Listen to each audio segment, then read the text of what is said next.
Now at 5, authorities in Barton County investigate an officer-involved shooting.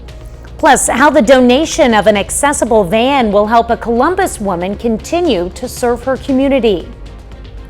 And an associate at the Pittsburgh Walmart is calling it a career after 50 years of working for the store.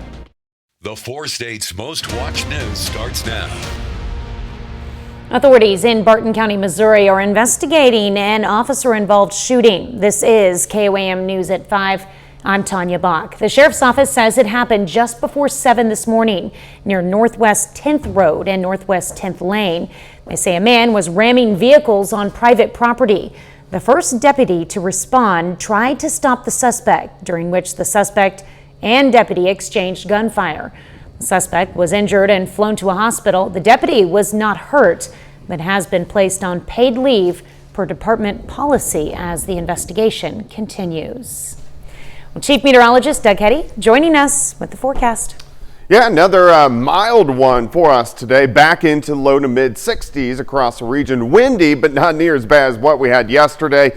We're still sitting into the 60s, but you can see this wind shift line, Iola, Chanute, Neodesha. That is a front that is sinking south. Look at that line, really from Independence, Chanute, Fort Scott, and right along that line, we're getting some scattered showers and thunderstorms popping up right where that front is. And that's what we're going to see as we go through the evening hours. Scattered thunderstorms blossom, I'm not even going to try to say that properly, north of I-44 as we go through the next several hours. In fact, here's 5:30. You can see them starting to get going.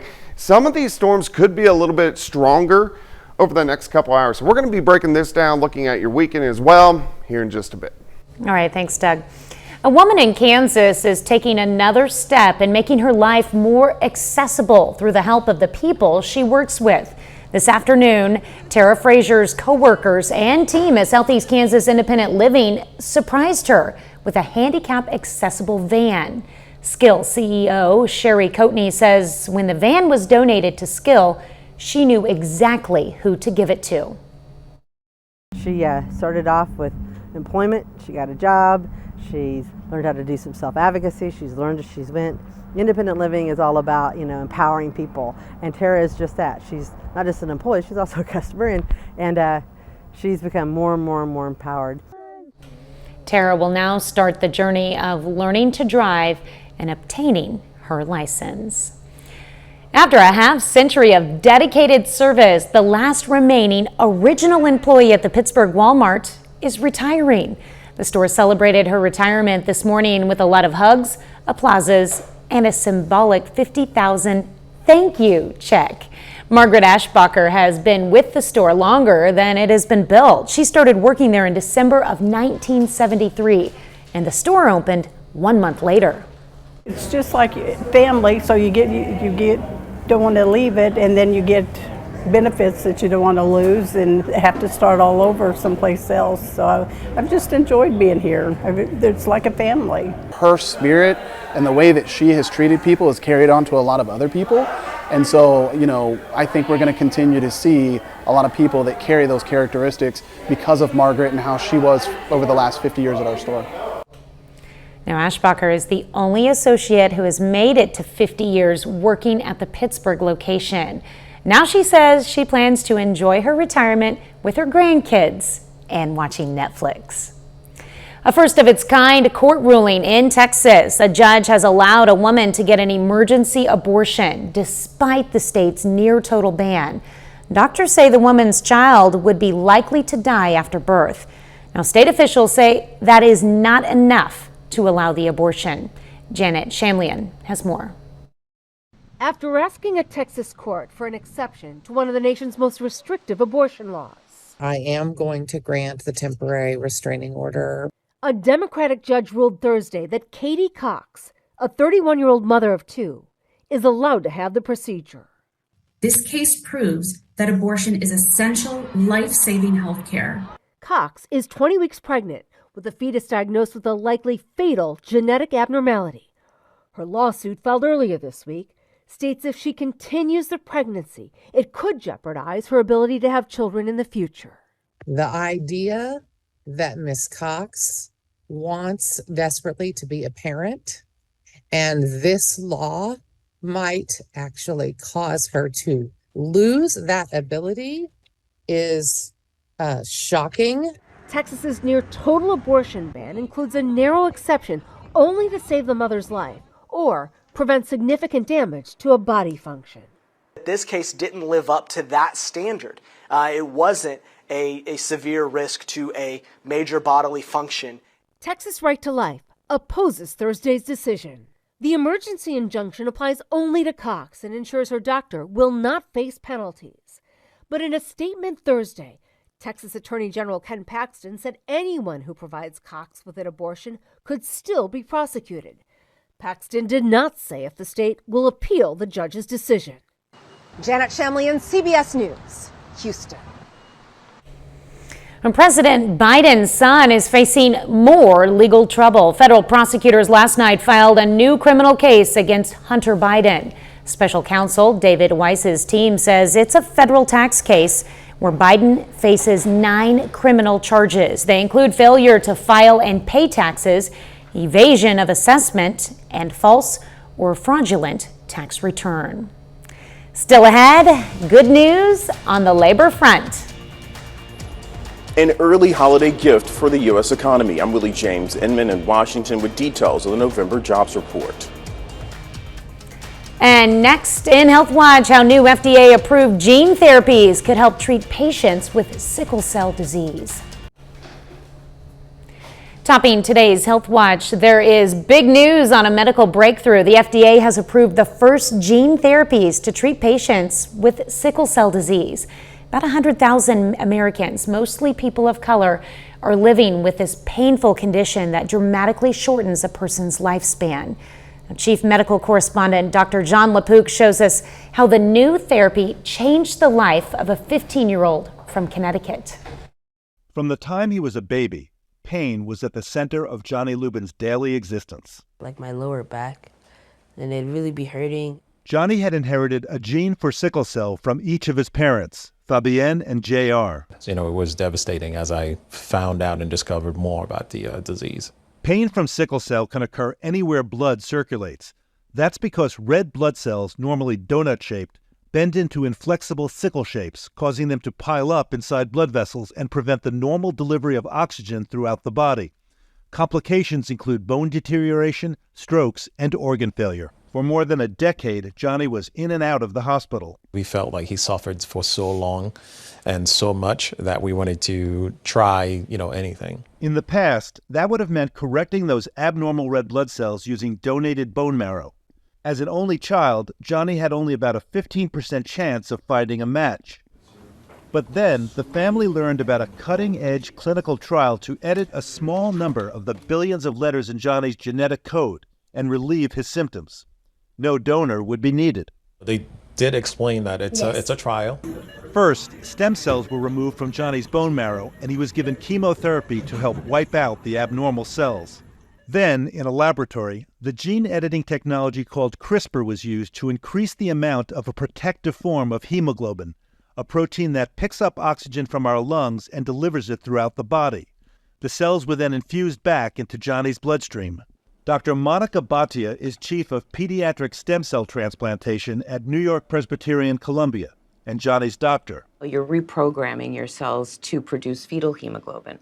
And it's been widely known those who have higher levels of fetal hemoglobin tend to have less severe symptoms of sickle cell disease. As an investigator in the CRISPR trials, Dr. Bhatia was well aware there was no margin for error. You're changing somebody's DNA, so obviously you want to make sure that the corrections you're making are the ones you want. October 4th was infusion day. We like to call that my second birthday. After 5 weeks in the hospital and 6 months out of school, Johnny was living a whole new life. I thought that was pretty cool, how I have new cells.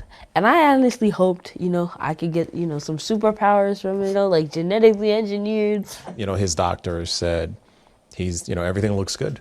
He can go and live his life as a normal kid. Dr. John LaPook, CBS News, New York. I think he is a superhero. Well, patients will have to be followed long-term before the experts call this a cure. Gene editing is expected to cost several $1 million per patient, and it may not be appropriate for everyone with sickle cell. It would also not prevent the gene from being passed down to future generations. Women who have C-sections may have a more difficult time conceiving future children. Researchers in Norway examined 42,000 pregnancies.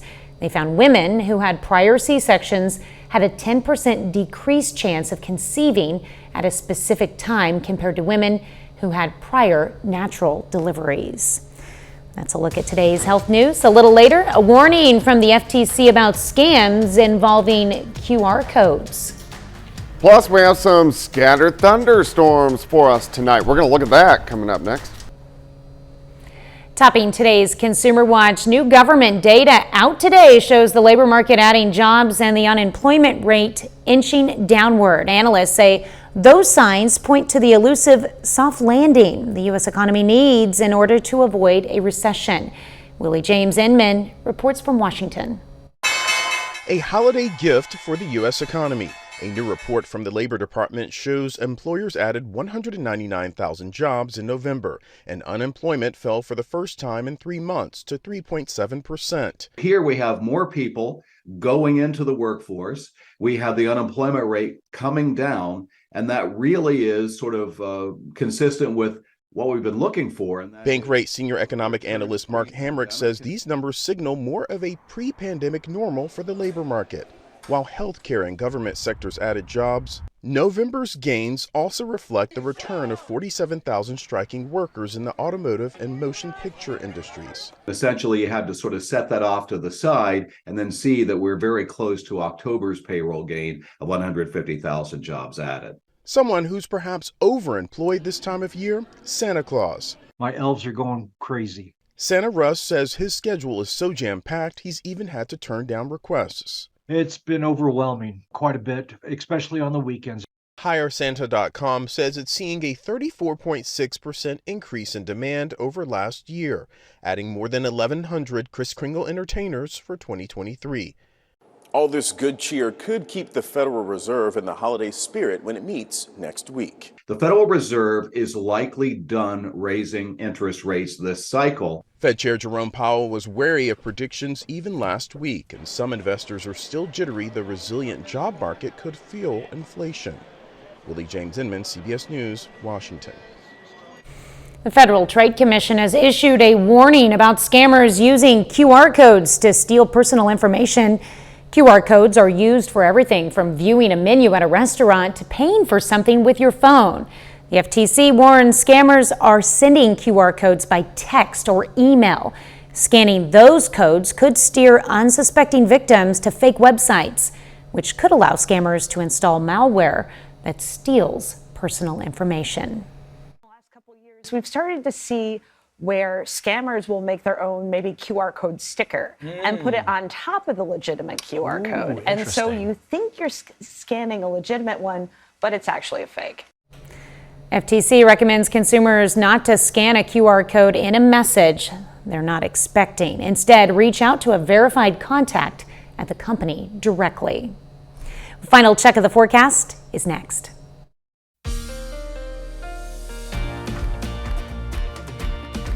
Up next on the CBS Evening News, Steve Hartman goes on the road with a story about a man who lived a simple life but gave more than anyone could have imagined.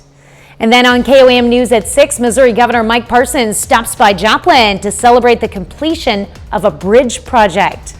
Plus, we'll have more on the donation of an accessible van to a Columbus woman serving her community.